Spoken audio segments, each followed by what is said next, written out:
Speaker kecil macam ni bunyi rasa tak best. Kalau dah tahu tak best, korang tukar je lah kepada speaker yang besar macam ni. Speaker Gojo Dog ni besar mana? Ni babe, besar tapak tangan. Grill depan dia ni pun dah cantik lah hai. Ni permukaan atas dia, bukanlah dia buat daripada kulit, tapi dia buat gaya-gaya macam tu. Dia siap ada setting kat belah atas ni. Ini yang bahagian cocok-cocok USB, Type-C, AUX, rewind, play, pause, forward. Inilah bahagian pusing-pusing untuk volume, bass, adjust treble. Warna button dia ni pun style loh. Button ni yang paling rare sekali. Dah lama aku tak berkena bila nak on. Oh lama, style gila. Tutup balik. Oh lama, on balik. Oh lama.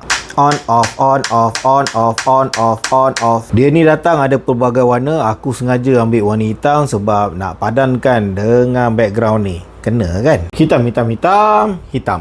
Hitam, hitam, hitam, hitam, hitam. Hitam, hitam, hitam, hitam, hitam. Jom kita test bunyi dia pula. Kasih on. Kita buka lagu orang tua lah. Freak on a Leash. Let's go. Mikrofon mungkin jenis murahan, tetapi aku boleh confirmkan yang bunyi bass dia kita boleh adjust, treble dia pun kita boleh adjust. Dan bunyi bass dia, untuk harga dia, untuk saiz dia, untuk jenama dia, bunyi bass dia dah kira memang.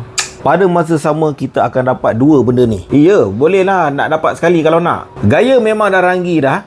Cocok dekat sini je kalau nak cas. Apa dah hal? Kalau ni aku nak pakai dekat office dah macam melampau sangat. Tapi kalau nak pakai bawa pergi piknik ke atau nak bawa balik kampung suka-suka dengan family, aku rasa memang okey sangat kan. Kabarnya bateri boleh bertahan sampai 3 jam. Makin kuat kau buka berdentum, makin cepatlah dia habis. Simple je matematik. Pendapat korang macam mana pasal barang ni? Letakkan di ruangan komen.